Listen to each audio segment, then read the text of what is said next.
একসময় ঠিকমতো খাওয়া জুটত না, শারীরিক কারণেই পথের ধুলো মেখে হামাগুড়ি দিয়ে যেতে হতো স্কুলে।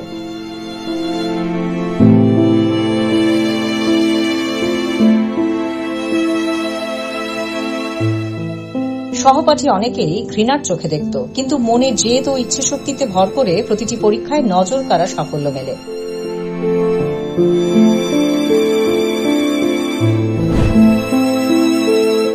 পিএইচডি করেছেন সাফল্যের সঙ্গে। বর্তমানে তিনি বাগনান কলেজের ইতিহাস বিভাগের বিভাগীয় প্রধান।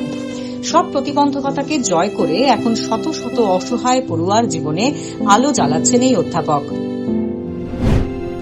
দেখুন মায়ের প্রেরণায় বিশেষভাবে সক্ষম এক সন্তানের জীবনে প্রতিষ্ঠিত হয়ে ওঠার গল্প।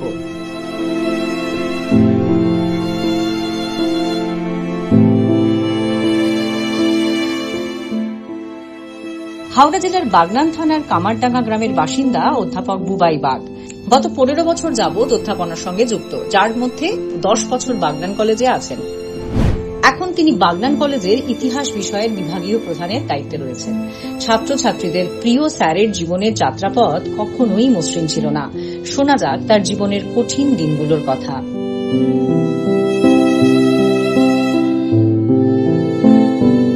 পরিবার সূত্রে জানা যায়, মাত্র 2.5 বছর বয়সেই পোলিও রোগে আক্রান্ত হন তিনি।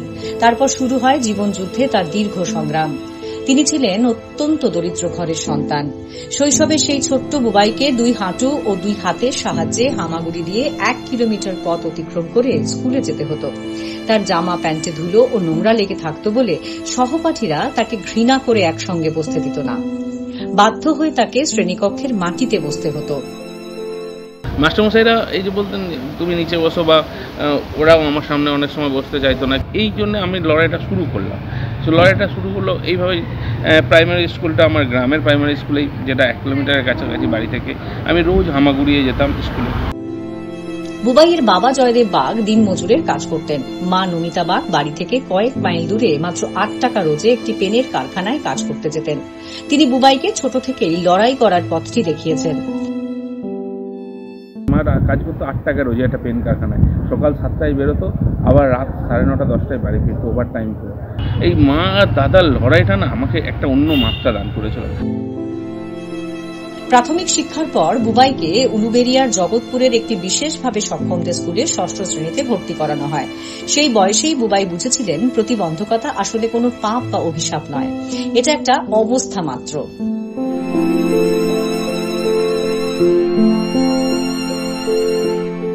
বুবাই মাধ্যমিক ও উচ্চ মাধ্যমিক পরীক্ষায় প্রথম বিভাগে উত্তীর্ণ হওয়ার পর মা নমিতা দেবী সন্তানকে নরেন্দ্রপুর রামকৃষ্ণ মিশনে ভর্তি করান। দারুণ পড়াশোনা করে নরেন্দ্রপুরে তিনি ইতিহাস অনার্স সহ কলা বিভাগে টপার হন। এরপর তিনি কলকাতা বিশ্ববিদ্যালয়ের ইতিহাস অনার্সে র্যাঙ্ক করেন। তারপর যাদবপুরে ভর্তি হন। এমএ পড়তে পড়তেই নেট পরীক্ষায় পাশ করেন।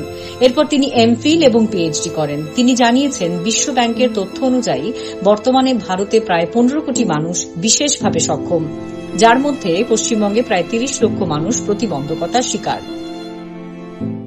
আমরা যাদেরকে এই প্রতিবন্ধী বলে আলাদা করে রাখি, বা যাদেরকে নিয়ে আমরা ভাবতে চাই না, যাদেরকে আমরা সাধারণভাবে যাদের সম্পর্কে আমরা উদাসীন, অর্থাৎ এই যে একটা ভারতবর্ষের মতো দেশে যেখানে প্রায় 9 কোটি মানুষ বা 10 কোটি মানুষ প্রতিবন্ধকতার শিকার, বিশ্ব ব্যাংক বলছে না 15 কোটি মানুষ, 15 কোটির কাছাকাছি মানুষ প্রতিবন্ধকতার শিকার।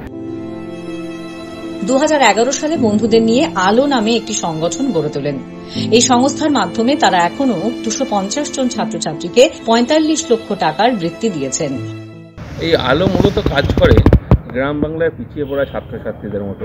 আলো চেষ্টা করে আরও অজস্র অসংখ্য বুবাইকে তুলে আনতে। আমি চেষ্টা করি যে এই পিছিয়ে পড়া ছাত্রছাত্রীদের যদি আমরা সেইটুকু সাপোর্ট দিতে পারি, তাহলে সে আরও ভবিষ্যতে নিজেকে দাঁড় করাতে পারে। এই উদ্দেশ্য নিয়ে আলো তৈরি হলো। পশ্চিমবঙ্গে প্রায় 250 ছাত্রছাত্রীকে কম করে আমরা 45 লক্ষ টাকার উপর বৃত্তি দিয়েছি। বুবাই বাগের হার না মানা মানসিকতাকে কুর্নিশ জানিয়েছেন তার সহকর্মী অধ্যাপক ডক্টর আকরামুল হক। তিনি বলেন, এত উচ্চ পর্যায়ে পৌঁছেও বুবাই বাবু আজও মাটিতে বিচরণ করেন। ও তো ফুল টাইম প্রফেসর হয়ে গেছে, অ্যাসিস্ট্যান্ট প্রফেসর হয়ে এবারে হয়তো অ্যাসোসিয়েট প্রফেসরও হয়ে যাবে, ডক্টরেট করেছে, অনেক হাই লেভেলে ও চলে গেছে। কিন্তু দেখা যাচ্ছে যে এখনও পর্যন্ত ও কিন্তু সমাজের এই তৃণমূল স্তরটাকে কিন্তু ও ভোলেনি। নিজের সেই দুঃখের দিনের কথা এখনও পর্যন্ত স্মরণ করে, আমার সঙ্গে গল্প হয়, অনেক পার্সোনাল কথা হয়। তো সেখানে আমি দেখেছি ও একেবারে মাটির লেভেলেই এখনও বিচরণ করে। একেবারে প্রতিকূল পরিস্থিতিকে জয় করে জীবনের এই স্তরে পৌঁছে যাওয়ার লড়াই অনুপ্রেরণা যোগায় অনেককেই। হাওড়া থেকে সন্দীপ মজুমদারের রিপোর্ট, নয়া জামান।